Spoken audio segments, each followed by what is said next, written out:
turismo solidale è fare qualità? Fare turismo accessibile è fare qualità, perché turismo accessibile significa rispondere ai bisogni dei clienti, significa dare risposta alle richieste di una persona che in quanto turista è svantaggiato rispetto a noi, perché non conosce il posto, perché non conosce i servizi, perché non conosce le organizzazioni. Poi se ha determinate esigenze, solitamente ha difficoltà a trovare il luogo dove ha la risposta giusta per la propria esigenza. Quindi il nostro compito è quello di fare incontrare domanda e offerta e dargli la possibilità alle persone con disabilità o con bisogni specifici di diventare clienti, ed è un'opportunità incredibile, agli imprenditori di acquisire una nuova fetta di mercato che pari al 20%.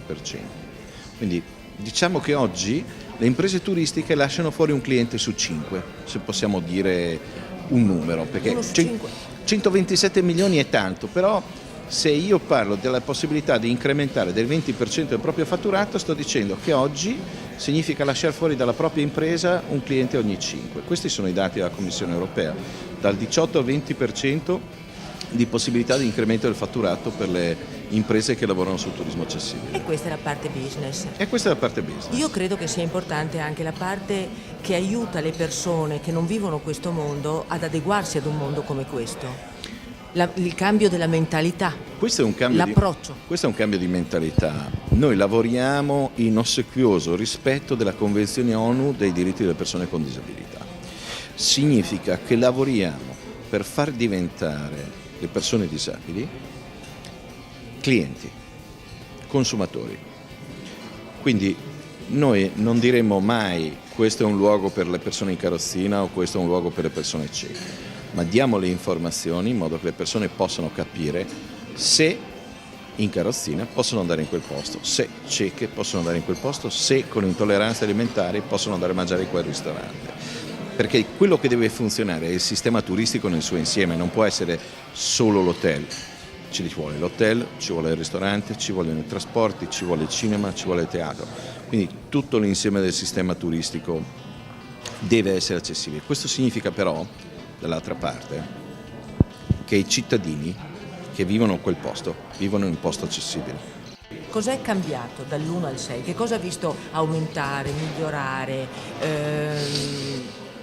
Dall'1 al 6 è cambiato il mondo, è cambiata la visione, è cambiata la prospettiva. La prima edizione è stata poco più che regionale e interregionale, questa è un'edizione, è la seconda edizione internazionale dove avremo un convegno di altissimo livello, di altissima formazione, con gente che viene dai posti più importanti del mondo, lo spiegava prima l'assessore Finozzi da New York, viene Calise, delegato all'accessibilità della città di New York, dove in America c'è una legge da anni e anni che garantisce il tema dell'accessibilità e che è una città che vede crescere la sua capacità di accoglienza e di offerta turistica proprio grazie all'accessibilità che stanno creando.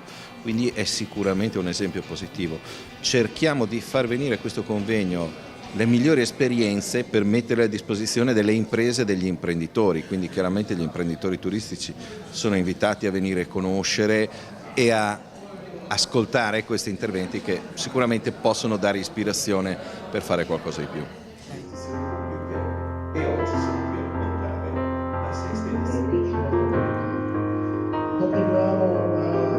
Quest'anno abbiamo voluto dare un valore particolare al tema dell'alimentazione, perché tra le tante difficoltà e tra i tanti handicap che una persona può soffrire c'è anche tutta una serie di intolleranze alimentari che sembrano quasi delle difficoltà invisibili perché nessuno se ne rende conto visivamente. Quindi abbiamo voluto dare un po' di più spazio a questa parte importante di bisogno anche per quanto riguarda i turisti, visto che vengono in Italia, in Veneto in particolare, soprattutto per gustare i nostri prodotti.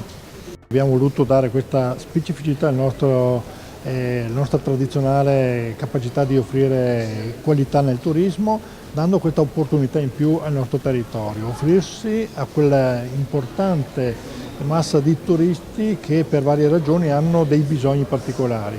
Abbiamo valutato intorno agli 80 milioni di persone disabili in Europa, poi se teniamo conto le famiglie con bimbi piccoli oppure le persone anziane che grazie al fatto che le aspettative di vita si allungano sempre più c'è una quarta età che ha bisogno anche essa di particolari attenzioni. Quindi risposte per quanto riguarda problemi di carattere della mobilità, di carattere sensoriale e di carattere alimentare. E fa del Veneto una regione pilota, una regione riferimento per tutta Europa. Presenteremo durante questa edizione Digitando alcune ricette che saranno proposte direttamente da Carlo Cracco, sappiamo un notissimo chef di origine veneta, di origine vicentina, che preparerà alcuni piatti con prodotti locali ma ovviamente dedicati a queste persone che soffrono di intolleranze alimentari. Come sarà organizzato, così un'anteprima, come saranno organizzate queste ricette, questi eventi, queste location? Ovviamente ci sarà una particolare attenzione per problemi legati all'intolleranza al glutine, quindi a tutti coloro che soffrono di problemi legati alla celiachia e poi anche altri tipi di intolleranza magari ai latticini e così via. Quindi saranno fatte alcune proposte, alcune ricette, ripeto, con prodotti veneti perché siano comunque rispettosi di questi particolari bisogni.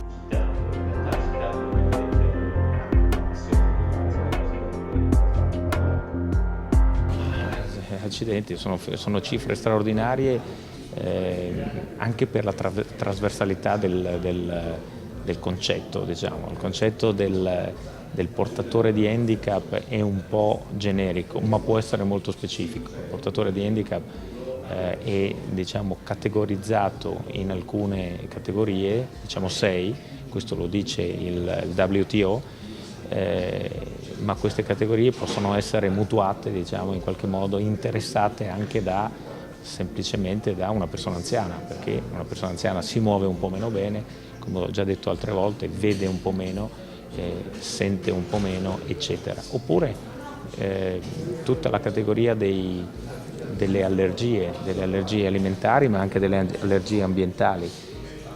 Ecco, non dico semplicemente, però dico senz'altro un fornitore di ospitalità turistica, quindi un imprenditore, può investire più o meno, ma direi abbastanza poco, e diventare, diciamo, fruibile dal punto di vista di una, due o più categorie o anche tutte, senza modificare strutturalmente eccessivamente la propria facility, il proprio luogo, e invece offrendo un servizio straordinario, anche perché il portatore di handicap non ha voglia di essere ghettizzato, non ha voglia di entrare in una cosa dedicata, deve fruire di una vacanza come tutti gli altri, con un'aggiunta, che il portatore di handicap, con un'aggiunta rilevante, che il portatore di handicap insieme a lui viaggia con una media di 1,8, che significa con altre 2 persone, quasi 2 persone, che sono i suoi familiari, i suoi amici,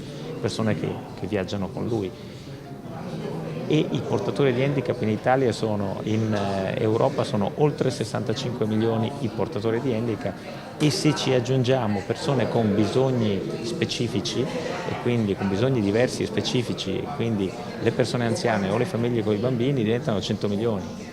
Vuol dire che un terzo circa della popolazione europea potrebbe fruire meglio della sua vacanza di turismo.